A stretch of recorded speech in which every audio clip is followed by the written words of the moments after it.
ከሜልቦርን አውስትራሊያ ተነስቶ በዓለም የሲኒማ መድረክ ዝናው የናኘ ሰው ነው። በተለይ በአክሽን ፊልሞቹ ሱፐር ሂሮ ወይንም ለየት ያሉ ጀብዶችን የሚሰራውን ገጸ ባህሪ ደግሞ ደጋግሞ ተላብሶ ተውኗል። በፊልሙ ባሳረፈው በጎ ተጽዕኖ አውስትራሊያን በመላው ዓለም በማሰራቱ በንግሥቲቱ ዕውቅና ተሰጥቶታል።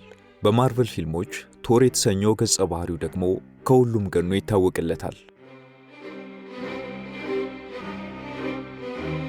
ሰላም ጤና ይስጥልን ውድ የቻናላችን ቤተሰቦች፣ በዛሬው ቆይታችን የአውስትራሊያዊውን እንቁ ተዋናይ ክሪስቶፈር ሄምስወርዝ ሕይወትና አኗኗር እናስቃኛችኋለን። እስከ ዝግጅታችን ፍጻሜ አብራችሁን ቆዩ ስንል ለቻናላችን አዲስ ሆናችሁ ሰብስክራይብ በማድረግና የደውሏን ምልክት በመጫን የኛ የሆናችሁ ቤተሰቦቻችን ደግሞ ቪዲዮውን ላይክ በማድረግ እንድትጀምሩት የአክብሮት መልእክታችን ነው።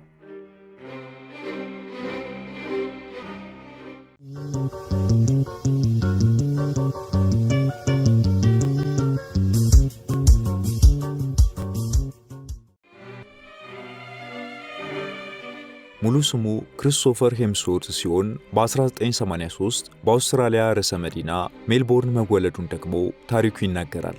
በሆሊውድ የፊልም ኢንዱስትሪ በተለይም ደግሞ የጀግና ሁሉን ማድረግ የሚችል ሱፐር ሂሮ ገጸ ባህሪያትን ተላብሶ በመጫወትም ይታወቃል። መሰረቱም ጥበብ ከጠራችው ቤተሰብ ነው። ሁለቱ ወንድሞቹ እንዲሁ ዝነኛ የጥበብ ሰዎች መሆናቸው እሱም ላይ ፍላጎት ሳያሳድርበትና የፊልም ኢንዱስትሪውን እንዲቀላቀል ሳያደርገው አልቀረም። ክሪስ ሄምስወርዝ የፊልም ስራን አህዱ ብሎ የጀመረው እንደ አውሮፓውያኑ የዘመን ቀመር በ2002 በአውስትራሊያ ቴሌቪዥን በሚተላለፍ ተከታታይ የድራማ ስራዎች ነበር።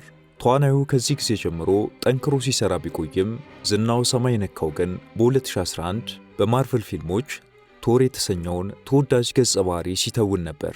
ፊልሞቹ ለተመልካቾች እይታ ከበቁ በኋላ ክሪስ እጅግ ዝነኛና ተወዳጅ ተዋናይ ሆነ። በርካታ የሥራ ዕድሎችም ተከፈቱለት። ክሪስ ሰውኖ ከተወደደባቸው የማርቨል ፊልሞች መካከል ዘ አቬንጀርስ፣ ዘ ዳርክ ወርልድ፣ ኤጅ ኦፍ አልትሮን፣ ዶክተር ስትሬንጅ እና ራግናሮክን ለአብነት መጥቀስ ይቻላል። ከማርቨል ፊልሞች ውጪ ደግሞ ረሽ፣ ስኖ ዋይት ኢን ዘ ሃንትስማን፣ 12 ስትሮንግ፣ ሜን ኢን ብላክ በተሰኙ ተወዳጅ ፊልሞች ላይ መሪ ተዋናይ ነበር። ላለፉት 10 ዓመታትም ከዓለም ከፍተኛ ተከፋይ ተዋናያን መካከል አንደኛውም ነበር። ያጠራቀመው ረብጣ ሚሊዮን ዶላርም ታዲያ ዘና ደልቀቅ ብሎ እንዲኖር አስችሎታል። በዚሁ ወደ ቅንጡ ሕይወቱ ስናመራ ታዲያ በቅድሚያ የመቀመጫዬን እንዳለችው ዝንጀሮ የመኖሪያና ቤቶቹን እናስቀድማለን። ዞሮ ዞሮ መዝጊያው ጭራሮ እንዲሉ ተዋናዩ የሚያገኘውን ሀብት በአገሩ ላይ ኢንቨስት ማድረግ ይመርጣል። በዚህም በሀገር አውስትራሊያ ዘናጭ የመኖሪያ ቤቶች አሉት። ከነዚህ አንዱ ደግሞ ራሱ ከዜሮ ጀምሮ ያስገነባውና በአረንጓዴ ስፍራ የተገነባ እጅግ ሰፊ ቪላ አንደኛው ነው። ይህ በ4 ሄክታር መሬት ላይ ያረፈው ግዙፍ ቪላ ሲገነባ ከርቀት ለሚያየው ትልቅ የገበያ ማዕከል እንጂ የግለሰብ መኖሪያ አይመስልም ነበር። ሲጠናቀቅ ግን ሁሉም ያጨበጨበለትና እጅግ ማራኪ ቪላ ለመሆን በቅቷል። የዚህ ቪላ ግንባታ በ2019 የተጠናቀቀ ሲሆን ክሪስና ባለቤቱ ለሚዲያ የሚሆን ለሕዝብ በይፋ ክፍት አድርገውት ግን አያውቁም። ነገር ግን በዚህ ቅንጡ ቪላቸው ውስጥ ሆነው ሲጫወቱና የተለያዩ ስራዎችን ሲያከናውኑ ቪዲዮ በተለያዩ ማህበራዊ ድረገጾች ላይ ያጋራሉ። ቤቱ የፊኒሺንግ ስራዎች ሲሰሩለት ግድግዳው ላይ ደግሞ $100,000 የወጣባቸው በርካታ ስዕሎች በእውቅ አርቲስት ተስሎባቸዋል።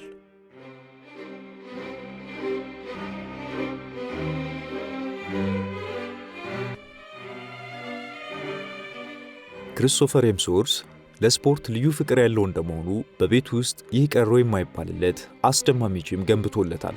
ተዋናዩም በየቀኑ ሰፊውን ጊዜ የሚያሳልፈው በዚሁ ጂም ውስጥ የስፖርት እንቅስቃሴዎችን በመስራት ነው። የጂም ስፖርት ሰልቸት ሲለው ደግሞ የአካባቢውን መልክዓ ምድር እያየ ስፖርት የሚሰራበት አውትዶር ጂም አዘጋጅቷል። ለተዝናኖቱ ደግሞ ማራኪ መዋኛ ገንዳ አለው። በሰፊው አረንጓዴ ቅጥር ውስጥ ፈረስ፣ አህያና ሌሎች እንስሳትን እያረባ ከተፈጥሮ ጋር ተዋዶና ተስማምቶ ማራኪ አየሯንም እየማገ የሚኖር ሰው ነው። ይህ ሁሉ ሙሉ የሚባልለት ቪላ ሲገነባ ክሪስ ምን ያህል እንዳወጣበት በትክክል ባይታወቅም የዘርፉ ባለሙያዎች ግን $30 ሚሊዮን ያስወጣዋል ባይ ናቸው። ኢትዮጵያዊ አክተር በመሃል ሸገር ይህንን ቪላ ገንብቼ ከነቤተሰቤ ተንደላቅቄ ልኖርበት ቢል $3 ቢሊዮን 720 ሚሊዮን ያስፈልገዋል ማለታችን ነው። ክሪስ ሄምስወርዝ በሀገር አሜሪካ በካሊፎርኒያ ግዛት ሌላ ቅንጡ መኖሪያ ቤትም ነበረው። አብዛኞቹ ዕውቅ የሆሊውድ ተዋናያን በካሊፎርኒያ ማሊቡ መኖሪያ ቤቶች አሏቸው።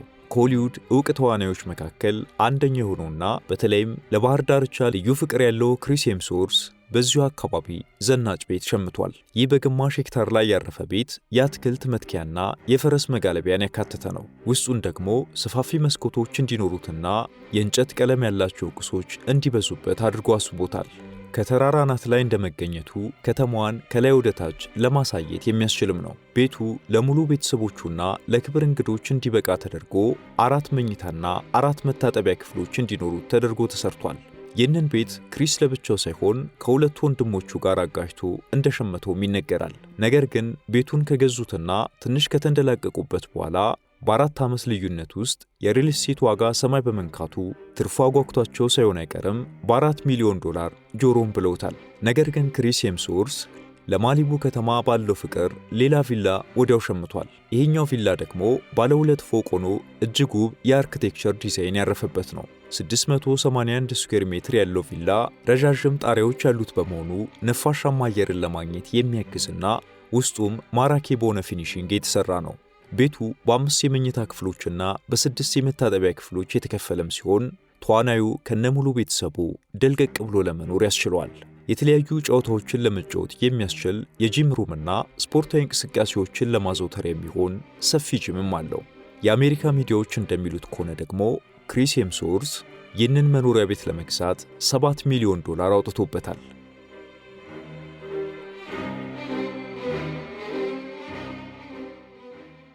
ውድ ተመልካቾቻችን ተረካችንን እዚህ ድረስ ከተከታተላችሁት ዝግጅታችንን እንደወደዳችሁት እርግጠኞች ነን። ከእናንተ የሚጠበቀው ቻናሉ የበለጠ እንዲያድግ አንድ ጊዜ ሰብስክራይብ ማድረግ ብቻ ነው። እናም ሰብስክራይብ እንድታደርጉ አስታውሰን ተረካችንን እንቀጥል። የተወዳጁ ተዋናይ መኖሪያ ቤቶች ከሜልቦርን እስከ ማሊቡ፣ ከአውስትራሊያ እስከ አሜሪካ እንዲህ በወፍ በረር ከቃኘን አሁን ደግሞ ወደ ቅንጡ መኪኖቹ ጎራ እንበል።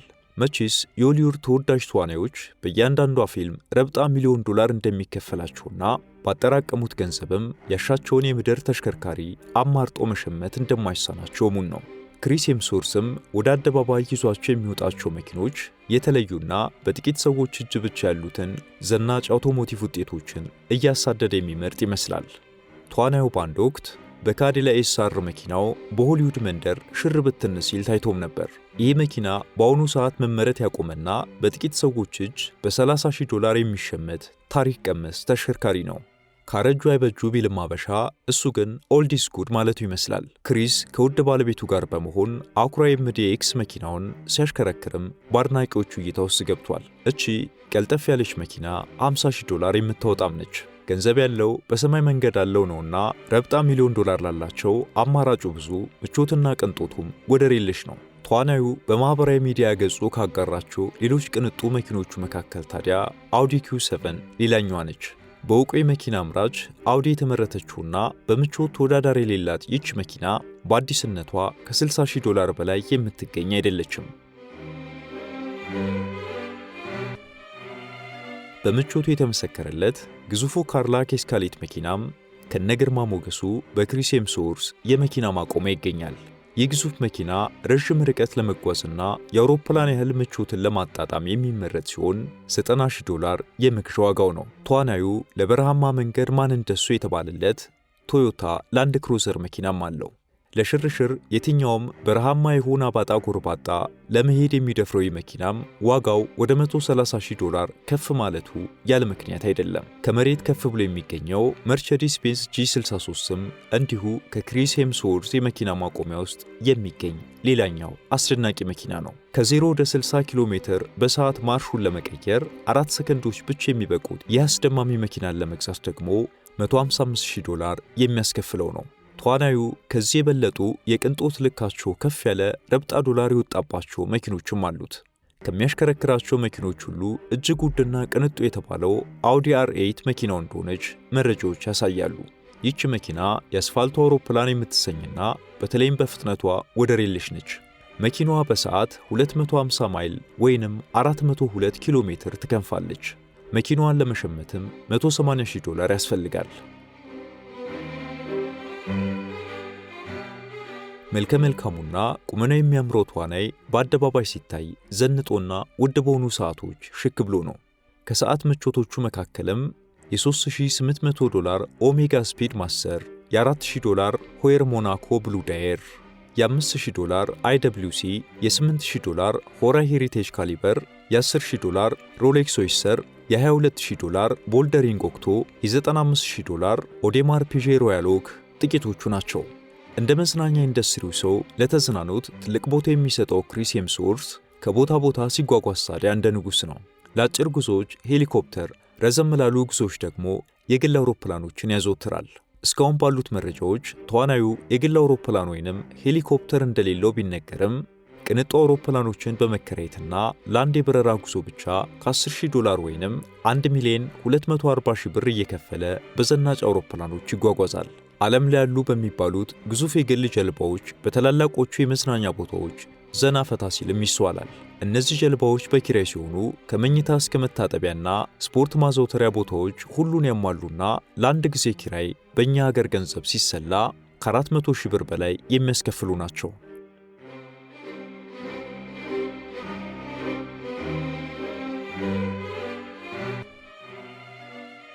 ውድ ተመልካቾቻችን የተወዳጁን ተዋናይ ክሪስቶፈር ሄምስወርዝን ታሪክ ከውልደቱ እስከ ስኬቱ ከመኖሪያ ቤቱ እስከ መኪናና ሰዓቱ ከቃኘ ነው። በመጨረሻ ደግሞ ለመሆኑ ምን ያህል ገቢ ያለው የሚለውን እንጠቁማችሁ። ክሪስ በተወዳጆቹና በፍቅር በታዩት የማርቨል ፊልሞች ላይ መሪ ተዋናይ ሆኖ እንደመስራቱ በእያንዳንዷ ፊልም ከፍተኛ ክፍያ ማግኘቱ እሙን ነው። ደግሞም ከትወና በተጨማሪ ገንዘብ ወደ አካውንቱ የሚያስገባባቸው በርካታ የገቢ አማራጮች አሉት። መልከ መልካምና ዝናው ጫፍ የነካ ተዋናይ በመሆኑ ድርጅቶች ብራንድ አምባሳደራቸው ለማድረግና ማስታወቂያ ለማሰራት ይሻሙበታል። በተለይም የስነ ውበት ዕቃዎችን የሚያመርቱት ድርጅቶች አምባሳደር መሾምና ማስታወቂያ ማሰራት ሲያስቡ ቀዳሚ ምርጫቸው እሱ ነው። ለምሳሌ ሽቶ አምራቹ ቦስና የውድ ሰዓቶች አምራቹ ታኮዌር ደግሞ ደጋግሞ ማስታወቂያ አሰርተውታል፣ አምባሳደራቸውም አድርገውታል። እሱም በሚሊዮን ዶላሮች ከነዚህ ድርጅቶች ተከፍሎታል። ተዋናዩ በኢንስታግራም ብቻ ከ59 ሚሊዮን በላይ ተከታዮች ያሉት በመሆኑ ገጹ ላይ ማስታወቂያ በመለጠፍ እንዲሁ በርካታ ገንዘብ ያፍሳል። የሆነ ሆኖ ከገቢ ውስጥ ትልቁን ድርሻ የሚወስደው ግን ከፊልሞቹ የሚያገኘው ነው።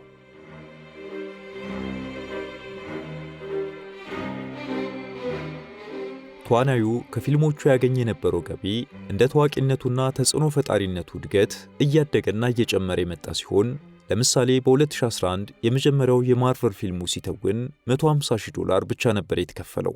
በኋላ ላይ በተወነው አቬንጀር ፊልም ላይ ደግሞ $3 ሚሊዮን ተከፍሎታል። ለኤክስትራክሽን $5 ሚሊዮን፣ ለአቬንጀርስ ኢንፊኒቲ ዋር $15 ሚሊዮን፣ ለቶር ራግናሮክ $30 ሚሊዮን፣ ለቶር ዘ ዳርክ ወርልድ ደግሞ $35 ሚሊዮን መቀበሉንም መረጃዎች ያሳያሉ። አሁን ላይ አጠቃላይ ሀብቱም ከ250 ሚሊዮን ዶላር እንደሚልቅ መረጃዎች ያሳያሉ። ዝነኛው አውስትራሊያዊ ተዋናይ ከታዋቂዋ ስፔናዊት ሞዴልና ተዋናይ ኤልሳ ፓቲኪ ጋር ትዳር መስርቶ የሚኖር ሲሆን እሷም ቢሆን በግሏ ከ150 ሚሊዮን ዶላር በላይ የተጣራ ሀብት እንዳላት ይነገራል።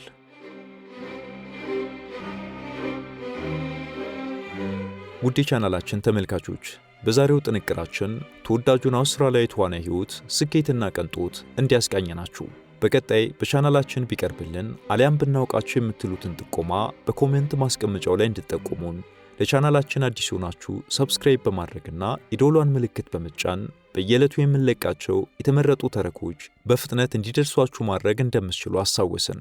ሰናይ ጊዜ በያላችሁበት።